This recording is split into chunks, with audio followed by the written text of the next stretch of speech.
Thistle and Verse. So before I get into the review, I wanted to make an exciting announcement. I am one of the hosts for Quarantine Pages. Quarantine Pages is a group of people who meet together via Zoom for an hour of silent reading a day.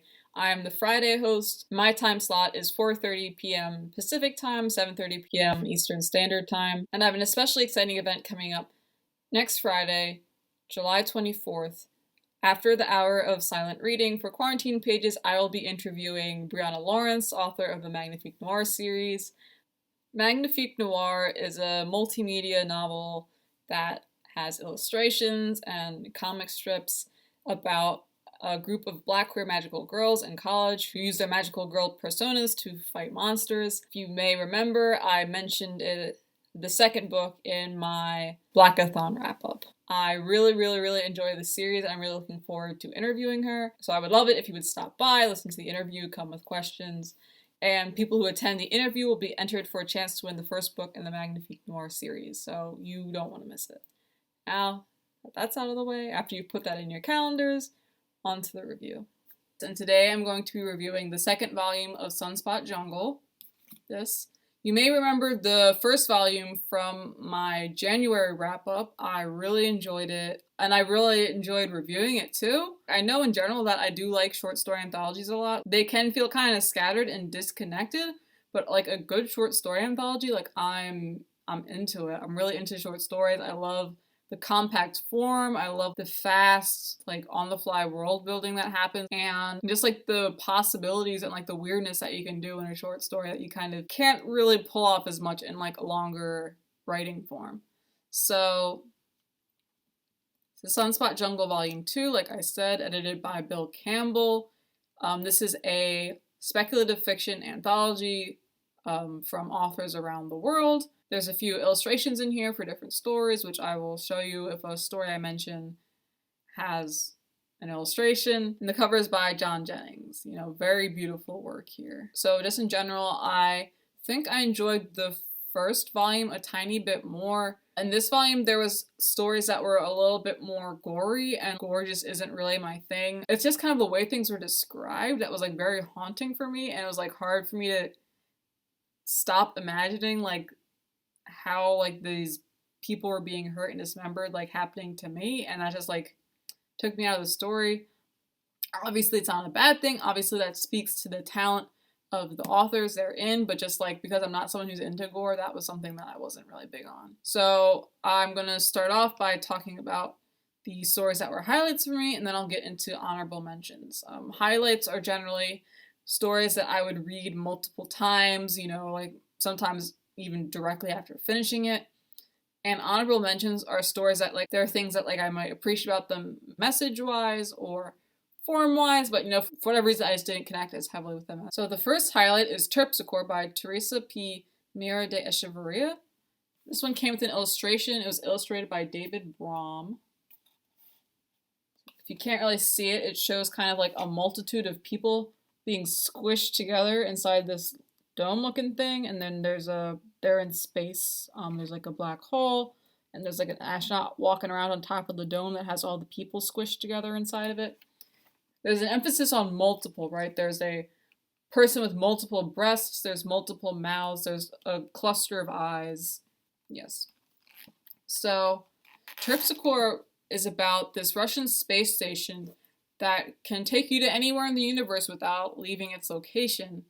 And the way it transports people is a possibly nefarious use of the multiverse. I enjoyed it for the unfolding of the horrifying truth about how this mysterious space station works, and a disturbing transformation that happens at the end when the space station and its mission are kind of foiled. It was just very surreal and bizarre, and I enjoyed it a lot.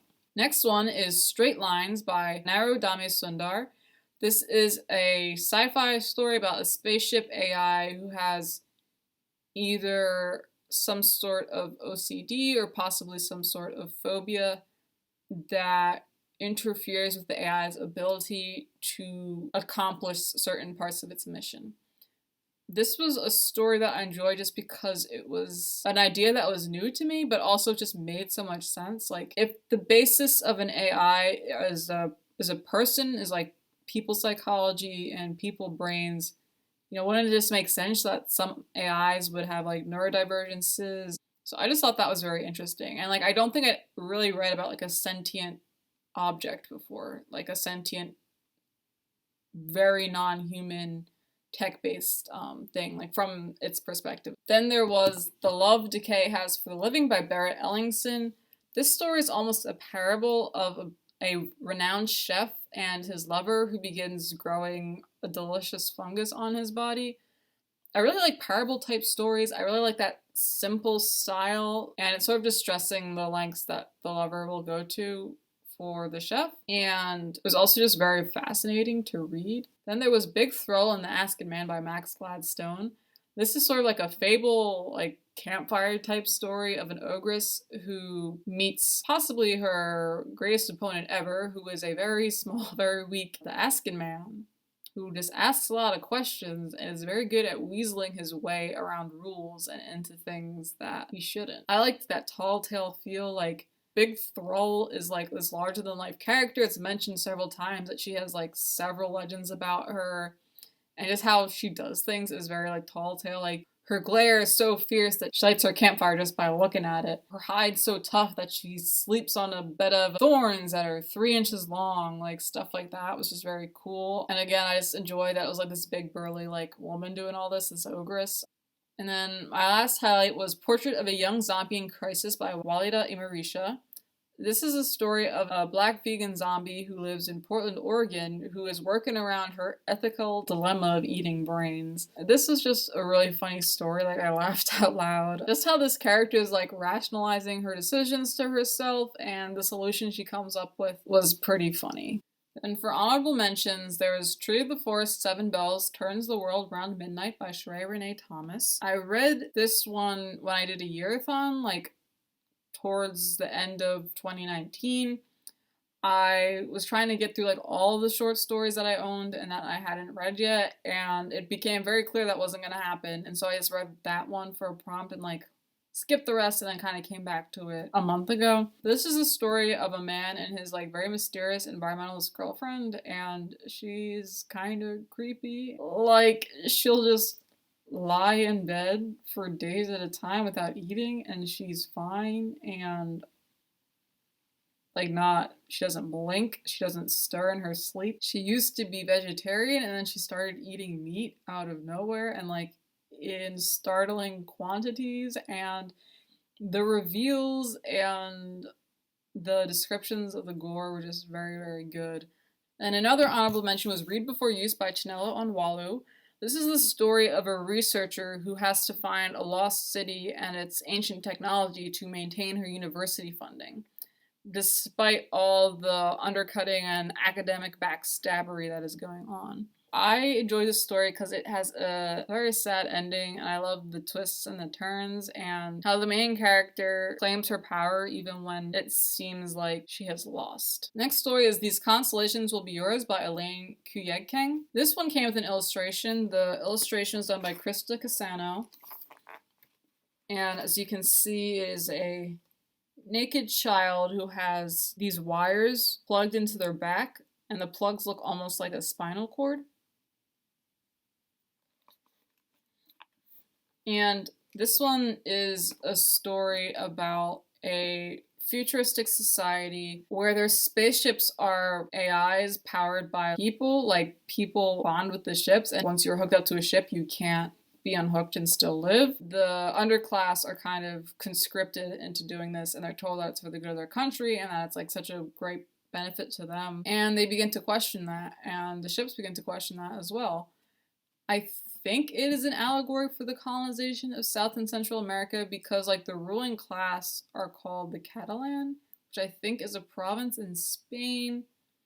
But I think that you could draw parallels to a lot of places. Like, I mean, the whole colonization and exploitation being for your own good thing definitely makes me think of like when people try to tell people who are descendants of the transatlantic slave trade that it was for their own good because now they have Christianity and living in Africa would be terrible and aren't you so glad you live here instead and stuff like that. So I think there's parallels to a lot of things. The story gives me very Neon Genesis Evangelion, gives me very Stone Sky vibes. It was just a good story all around. Next one up is Our Talents Can Crush Galaxies by Brooke Belander. This one has an illustration by Wishoyet Alvitra. It is a winged bird crushing a galaxy in its talons. And this is a very short story. It's only like 3 pages of a man who kills a woman, and that really pisses her off. I don't usually like short stories this short, but there's something that was very vulnerable and satisfying and weird about this story that really drew me to it. The next one is The Master of Peter the Great by P. Djeli Clark. It is about a young black boy who's enslaved in Russia. He has the ability to see and fight supernatural creatures, and he is tasked to fight a supernatural creature that has been plaguing the Tsar. I really like folklore, and I don't see that much Russian folklore, and so I was really excited for this story. And I just really enjoy P. Djeli Clark's work. I think he's like consistently writes good action sequences, and his writing is engaging and like fast paced. The last story is Welcome to Your Authentic Indian Experience by Rebecca Roanhorse. This was another one with an illustration by Wishoyet Alvitra. It is a man in a headdress, hooked up in to a breathing mask and like virtual reality goggles, and he has this vest on that says welcome. It's about a Native American man who works sort of like a game salesperson. Like there's a virtual reality game where tourists will come and it's their authentic Indian experience. He comes in and he pretends to be like a chief of some sort. He gives them like a fake like Indian name. He does all that, and he's really good at it. He's like the top salesperson in his gaming company, and like that understandably raises the ire of some of his coworkers who are kind of disgusted with him for how skilled he is at playing into racial stereotypes. And it's about one visitor who isn't what he expects and changes his whole view on his role in this game. I thought this was a very good story. I thought it was a very layered commentary on anti-Indigenous sentiment in the United States and how Indigenous peoples have been displaced from their land and are often displaced from their own stories. It was just very layered, very mind-trippy. So that was Volume 2 of Sunspot Jungle. Do you recognize any of these authors' names? Like, who's your favorite short fiction author? If you want to discuss or anything like that, comment below. If you like the video, please hit the like button. If you want to stay up to date with me and my bookish activities, please subscribe. Thank you for watching. Have a good one. Stay safe. Goodbye.